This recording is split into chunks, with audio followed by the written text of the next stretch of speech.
It is now my unique privilege to introduce a man who has accomplished background both as public servant and an entrepreneur, the Honorable Mark Warner, who was elected to the United States Senate from Virginia in 2008. After spending 20 years as a successful technology entrepreneur and business leader, he was elected governor in 2001. Senator Warner now serves in the Senate Finance, Banking, Budget and Rules Committees, as well as the Select Committee on Intelligence, where he is the Vice Chair. I am delighted to present Senator Mark Warner, who will offer special remarks in tribute to this evening honoree Luis Alberto Moreno.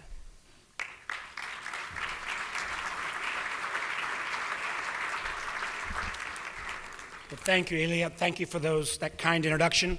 It's a little hard to follow Joe Biden, though. Let me first of all say how happy I am to be here at the Inter-American Dialogue that celebrates conversations. I think about my own life. In many ways, my life was changed dramatically when I was a young man. I had never traveled abroad, and in high school, I was selected to become an exchange student in Argentina. I went to the Colegio Nacional de Vicente López. And I will always remember my time there, Mac, where sometimes joking with friends at school, they would say, "You Norte Americanos, you don't know anything. You probably think that Brazil is the capital of Argentina." I'm sorry, Mr. President. I said, no, we Norte Americanos know much more about South America and Central America. And then I got to Congress and I realized those kids were right. So, the importance of this organization and dialogue and conversation is more important than ever. And the opportunity for me to hear from some of the other award winners tonight reinforces that goal. Because there are some where I work, who believe that somehow there is this either-or choice between economic nationalism versus international cooperation. When we all know that it's not an either-or choice, but that we're all made stronger if we have the kind of cooperation and dialogue and understanding. And my hope would be, particularly from our last award winner, that Los Estados Unidos still remains that place that celebrates all people of all faiths and all backgrounds. And with all of the challenges, we are still the country where still first generation, you can become American. So many of the migrants who are rushing across Europe right now, it's not first generation, they're going to become Italian or French. That special sauce that has made America so uniquely different is a sauce and a secret that needs to be maintained. And so I was very honored to be asked to participate tonight, although I will acknowledge it is I mentioned to Mac McClarty and Luis Alberto, this is a truly Latin affair. Only this kind of event would start the speaking program at 9:15 on a Monday night. You know? Some of us have to do tax reform tomorrow morning, so let me get to the honoree, Luis Alberto Moreno. Luis Alberto, who first served in the Colombian government, where he was Minister of Economic Development and made enormous progress in terms of rural development. I think many of us, including the Vice President, first met Luis Alberto when he came as Colombia's ambassador.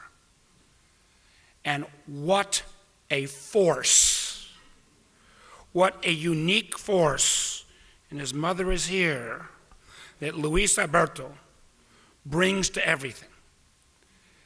I've had an opportunity as a governor and senator to meet many ambassadors, But no one came to this city and made more connections and more friendships in a shorter period of time, at a time when his country was going through enormous challenges, than Luis Alberto. And from his activities working with people of both political parties on Plan Colombia, to his involvement with so many charities and organizations all across our city and our community, he was there everywhere. After his leaving his time as ambassador, we all know, as the Vice President mentioned, that he became head of the Inter-American Development Bank, the IDB. And to get elected, I know he's now been elected 3 times president. Anyone elected 3 times president of any organization in today's world ought to get celebrated. And what he has done, I think the number is $620 billion worth of investment, and has been mentioned, he has brought great reform. He has made sure the bank really is involved in so many communities for those who are the least fortunate. And the IDB, I believe, in terms of all of the development banks, is now a leader. He serves as well on the International Olympic Committee. And if anybody can bring some rationality to the Olympics, Luis Alberto may be able to be that person. So I cannot think of anyone that is a better recipient of the Distinguished Award for Social Equity than that force, Luis Alberto Moreno. Now let me, before I bring him up for his full recognition, let me acknowledge that he is not wearing as quite as dramatic a suit as the first Luis. And his dress does not carry the meaning of our last presenter. But for a man who's, no matter how he dresses, it brings enormous stature and force to every project that he works on. Please join me in celebrating the award for social equity, this grand special award to our dear friend, Luis Alberto Moreno.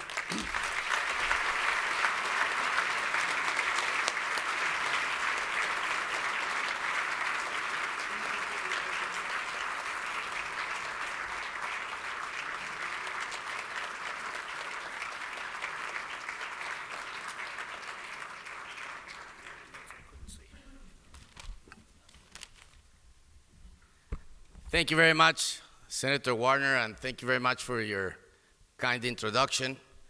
I really am at a loss of words, but really to thank him and to thank all of you. You know, Senator Warner not only cares deeply about our region, but he has a unique characteristic is that of all the Americans that I know that speak Spanish, seldom have I seen one that speaks with an Argentinian accent. So, thank you very much. I'd like to especially thank Carla Hills and Michael Shifter. I came many years ago to Washington, and you know, Colombia was a very different place. And at the time, you know, they probably saw this young ambassador. They thought of all the problems of Colombia. A lot of people looked at me twice, thinking, is this guy drug-related somehow? But it was the dialogue that gave me legitimacy. So I want to especially thank truly Carla and of course Michael Shifter and the dialogue for all the great work that they do, for keeping that flame that matters in keeping a conversation around our hemisphere. I want to especially thank Mark McClarty for his words and for always being such a very special friend. And I equally want to thank, as Mark was saying, my mother, who's really been the force of our family and the force in our life, who very early on taught us that no matter what we did, the most important thing in our lives was that we gave meaning by how we did for others. So I want to thank very much my mother.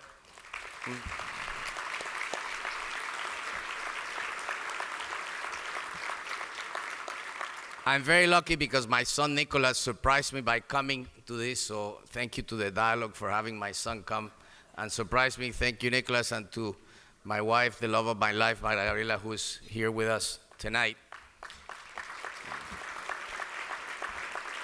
I also like to thank all and to be proud for all the honorees tonight, Bobby, President Cardoso, Lydia, and of course, Luis. You all represent what's great about our hemisphere. And I know the dialogue constantly is looking for new ideas. And I think it's very easy in this city to get in this echo chamber where the things that you look about Latin America are the negative agenda. Are the immigration, are the drugs, are the thugs, are the economic instabilities. But I like to point to a very different picture. And it's something about what President Cardoso alluded to, is this huge power shift that we're looking at. And in that profound power shift that we're seeing, as imperfect as our democracies are, it is important to see the work of Lydia and others who are reminding us how imperfect we are, only to improve the kind of societies in which we live. And 80% of Latin Americans will be going to the polls between this year and next. And they will be deciding along two different paths. We know we have populism from the days of Perón to Chavez, because populism at the end breeds because of inequality. It grows because of inequality. But Latin Americans have also learned that there are no shortcuts, that there is no easy solution. And that is bringing along a very different kind of leadership.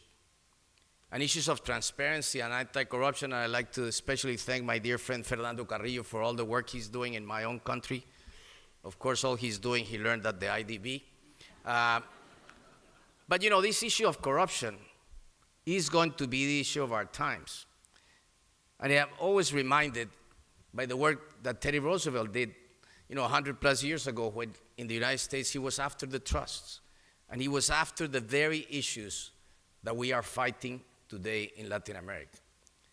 But as this is happening, and the world, especially the industrialized world, looks more to itself, we in Latin America have a true opportunity to look more to ourselves and to actually create the kinds of economic platforms that can either be seized upon by the US, by Europe, and yes, by China. So this is the challenge of our times. And in accepting this award, I finally like to thank all my colleagues at the IDB who really make this hemisphere better. And many of them are here tonight. I want to dedicate this award to them as well. Because if anything, in these very confusing times that we live in, what we need is more dialogue across the Americas, more inter-American dialogue. Thank you very much.